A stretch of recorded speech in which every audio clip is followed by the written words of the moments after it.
How's it going, everybody? Time now for the Sheriff Sit Down, presented by our great friends at Our Community Credit Union. Happy to have in studio as we're talking about the Mason County Jail Chief Kevin Hanson. How you doing, Kevin? Good. How are you? Good to see you in studio here. Thanks for having us back. Nice change. Been a long time. It has been a long time. I was watching in on the Mason County Commission meeting, and I was reading in the paper that there's the conversations again on the jail and a possible new jail. Now, we had talked about this, I guess, a year and a half ago. Yeah. And then, of course, COVID happened, so we put the pause on things and more work was done, in just different aspects of the sheriff's office and the district court and all that stuff. But now we're kind of able to talk about it again. Mm-hmm. So what are you learning? What are the commissioners talking about?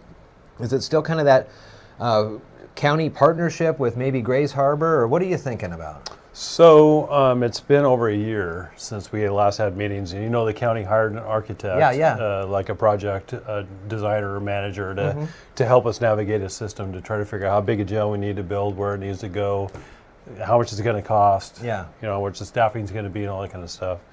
And that got put on pause last spring, actually. It's been last April because of COVID. And just as it got put on pause, the project, Grays Harbor said, no, we're not interested anymore, and we're going to do our own thing, and you guys can do your own thing, which was the second option of the project anyhow. It was a project, two phases. One was us and Grays Harbor together. Yeah. The other project was each of us do our own individual things. Right. So the Grays Harbor's out for whatever reason. Okay. And so now we're looking at what we need to do for our own community and as far as our own jail. Well, Kevin, I've talked with you and I've talked with Sheriff Salisbury for many years about the jail, and Sheriff will say, the day that thing opened, it was already too small for folks. And you guys have been struggling so hard over the last many years. I've had the chance to walk through and see the facilities, and you're really limited to the amount of people,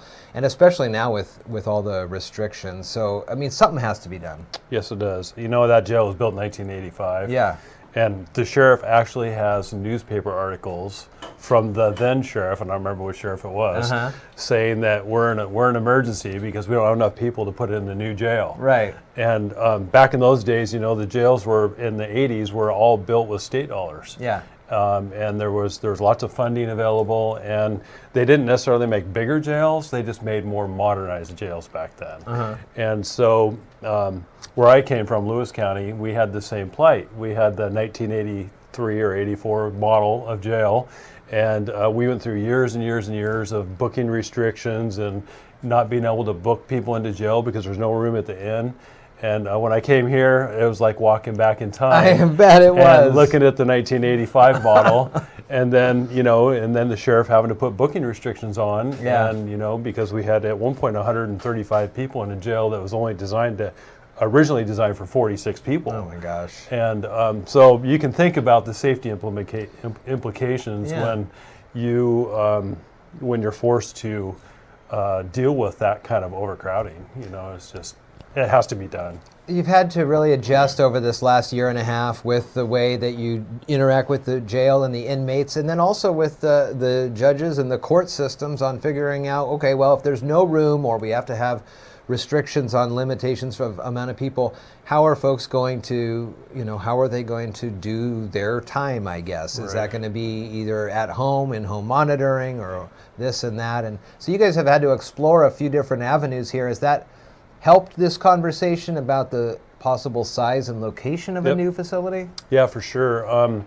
So when we left off last spring, we had gotten to the point where the architect had done the statistic gathering.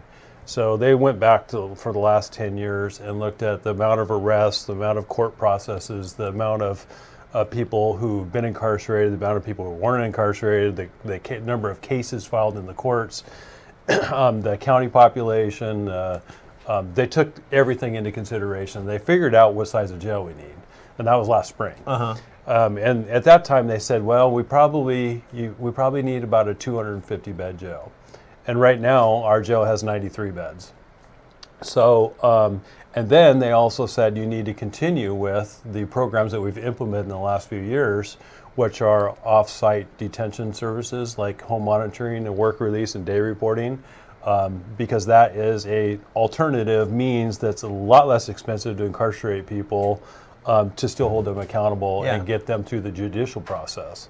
And maintain those people will still be able to have their jobs, they'll still be able to be part of their family, but still they're technically incarcerated. They're restricted where they can go and when they can go there and things like that. So they encourage those programs. The new jail design is going to be focused on more programs type stuff for the inmates, because like now we don't have room for group sessions of anything, training sessions or group, trying to help people when they get out of jail so that they can get jobs and be productive members of our society, and be good family members and things like that. There's no room in the jail right now to have those programs, and so the new jail is going to be focused on programs and what we can do to help keep people out of jail and try to help them so they don't come back. And so right now so we got the 250 bed jails, what they said we need. So now that they're in the most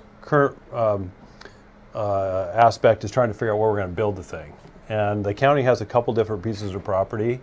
One's up by Public Works and the other one's down Ellis Hill Road past the transfer station. Okay.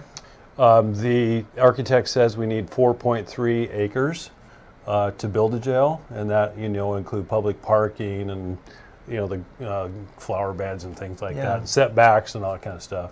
So the piece that we have downtown here is not big enough to house the jail. It's not big enough. So that's where we're at with that. Okay. So then game it out a few years. Now we have a new great facility at 250 beds. What happens with the facilities here? I don't know. There's lots of different options. Some people have said that it just needs to be imploded. Sure. Because it's broken, and a lot of staff or the inmates say that. I don't know. No, actually, some of the county employees say that. I mean, there is an important to that on the way that you're able to get inmates to the old courthouse. And it's close to the new district courthouse, so there are some benefits of that, I guess. But for sure, as we're talking about size and availabilities, I never even thought about those types of, AA meetings or family planning meetings or educational group meetings that people can have. That really helps the inmates through and when they leave the facilities there. So what's kind of the timeline? I mean, you were pushed back a year at least. So where are we looking on these next steps? So it's up to the county commission. The county commissioners are responsible for all the county buildings, and this is a county building. So it's really up to them. A project like this costs money. Oh yeah. And it costs a lot of money. And so the architect is going to help us develop a public education piece to it. And to make sure that there's no leaf that's left unturned or rock that's left unturned, because we want to be 100% transparent. And it is what it is, and the reason we need it is why we need it. And there's no secrets. So with that 250 people, I mean, is that based on strictly Mason County numbers, or is that wondering if there is overflow from Kitsap or Grays Harbor or Lewis? It's only Mason County? Only us. Wow. Okay. Only us. So, in every year that we wait, the cost of building goes up, 3 to 5%. And when you're talking, on a many $million project, it just keeps going up every year. So at some point we're gonna have to put the screws to it and put it up to public vote, and because that's where the funding's got to come from. I mean, there's no other place for money like that. So part of the conversation during the county commission meetings, folks are able to watch that and add comment. There's also publications in the journal. There's write-ups too. But then it's very important to, when this starts coming down, be involved in this process, because it's going to impact Mason County and the surrounding areas for a very long time. I mean, 85, the last jail that opened up, and we've seen the problems since that opening day, and it's only kind of gotten worse and worse. So it's really unfortunate, and I don't know that the general community really understands what a key piece of the judicial process that a jail serves.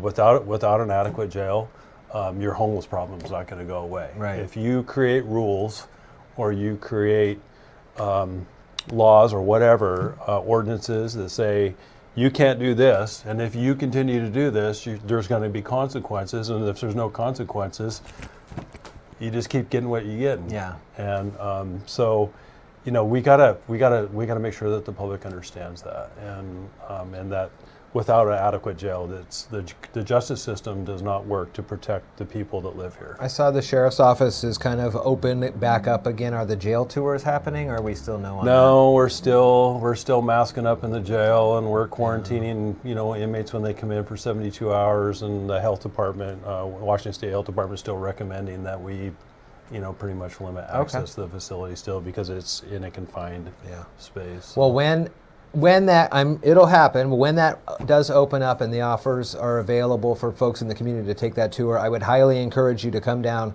It was, I think, it used to be Tuesdays at 10. It can be kind of whenever after it reopens. They'll get it figured out with the jail. But it's important to see what's going on in there and be a part, because it is a key part to our society and the way that we get things going. Yeah, Jail Chief Kevin Hanson here with me today, part of the Sheriff Sit Down presented by Our Community Credit Union. Good to see you. Thank you. Thank you. Appreciate it.